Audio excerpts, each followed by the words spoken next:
Le SRVHB au révélateur Chambéry Saint-Raphaël pour un tournant dans cette saison. Avec l'apport des postes 2, Gustavo Rodriguez pour commencer, Yosso Gonileos choisi. Et le premier but inscrit par Nick Enigman. Jouer à aller gagner, en tout cas, le ballon a bien circulé. Le relais avec Richard, pas de gardien, ce sera simple. Ouf. Oh, gourmand. Ah oui, pas loin. Parce que Enigman revenait, Kedo Traoré était une solution, une option sur sa gauche. Et attention, un Benjamin Richard grimaçant. Un guerrier également en défense. Quand on parle de guerrier, superbe. Oh là là, la vivacité pour se retourner de Johan Maresco qui s'est servi dans un premier temps des tenailles proposées par Pierre Paturel. Alors même si le capitaine, lorsque vous marquez un but, c'est aussi parce que vous brillez en termes d'efficacité, mais c'est parce que vous réussissez à exploiter des ballons convenables. Et là, ça n'était clairement pas le cas. Oh, ça s'est parfaitement remis. Il était resté aux abords des 6 mètres. Faustin.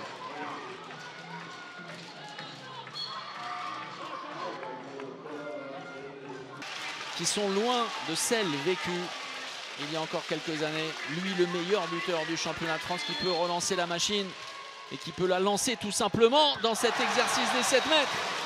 Raphaël Cocheteux. 13 secondes à jouer avec Trita, avec Faustin et Costoya qui bat tout le monde. 5 secondes, le temps mort. C'est parti. Ah, et c'est lui, il est obligé de tirer. Bien sûr, bien sûr. Oh!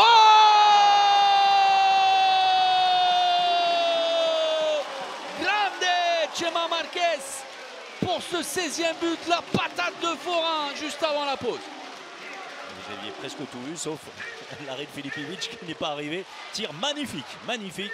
En pleine lucarne, on reverra ça tranquillement. Les qualités individuelles de ce joueur dont vous a parlé Chema Marquez.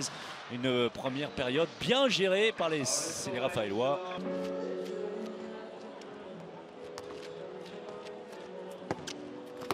On l'a dit depuis quelques semaines, Vincent Gérard, monstrueux sur 7 mètres, est battu par Jean-Loup Faustin avec un tir à rebond sous la jambe. Et il est quand même assez déstabilisant, ce Sergio Pérez, lorsqu'il change de rythme comme ça avec ses petits appuis extrêmement vifs. Et une nouvelle fois, un Filipovic transpercé. Et le voilà, le plus 3. C'est le plus grand écart, le plus gros écart depuis le début de la partie. Le plus 3 en faveur de Saint-Raphaël avec Rodriguez, Calandadze. La passe pour Scoubé, décalage, il y a très peu d'angles. Il n'a même pas bronché, pas esquissé le moindre mouvement. Il... 2 contre 2 dans l'axe.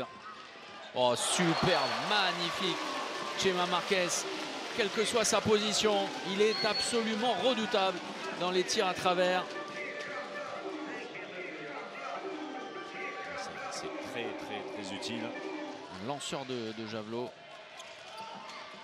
Le retour de Dipanda, Gustavo Rodriguez. Et un buteur chambérien, Gustavo. En termes statistiques, c'est clairement l'un des 2-3 meilleurs du championnat. Filipovic qui fait du bien essentiel sur ce tir longue distance. Calandadze qui sonne la charge avec Faustin, l'évitement. Et il aurait pu, ouais, ça va aller jusqu'à Benjamin Richard, ça passe. C'est solide, très solide Richard également sur cette montée fulgurante là. Avec Marquez, avec Bataille, si Saint-Raphaël marque sur cette action. Il va y aller. Oh là là là là, grande Marquez! À nouveau, le chef d'orchestre. El Marquez. Marquez pour Mapou. Mapou qui se transforme en buteur. Malgré Gustavo Rodriguez. Et puis surtout profiter des erreurs.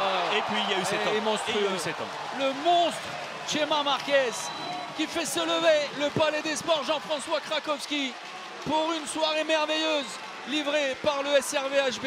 Jamais depuis le match nul à la maison au Phare Chambéry n'avait inscrit 26 buts ou moins 24. C'était lors du match nul face à Cesson-Rennes.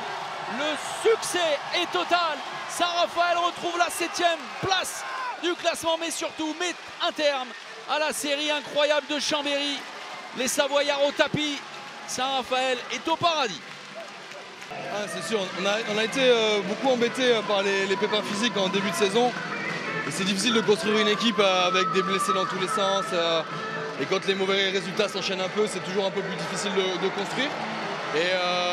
Et là vraiment on a su, chacun a mis apporter sa pierre à l'édifice. Alors Martial il finit par 33-2, mais pour remplacer Arthur il a fait le boulot. Même Nico jeune a aussi marqué son but. Donc non, c'est un vrai collectif. C'est vrai qu'on peut regretter, on a manqué pendant au moins 40 minutes d'un peu d'intensité défensive où on aurait pu être un poil plus dans l'impact, ce qu'on a été sur la fin.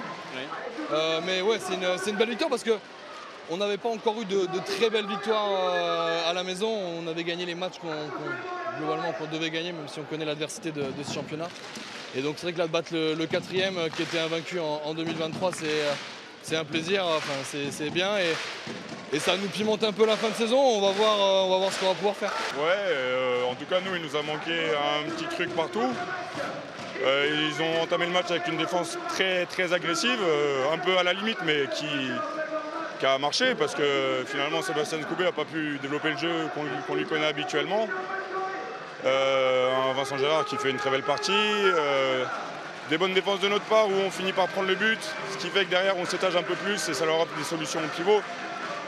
Et voilà, on n'est pas loin, mais pas loin, mais toujours derrière en fait. Ouais, carrément.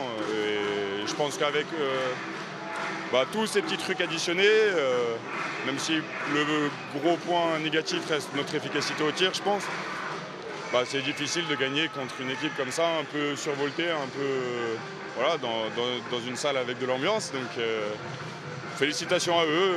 Effectivement, pour nous, c'est une série qui s'arrête, mais on peut en recommencer une demain, quoi.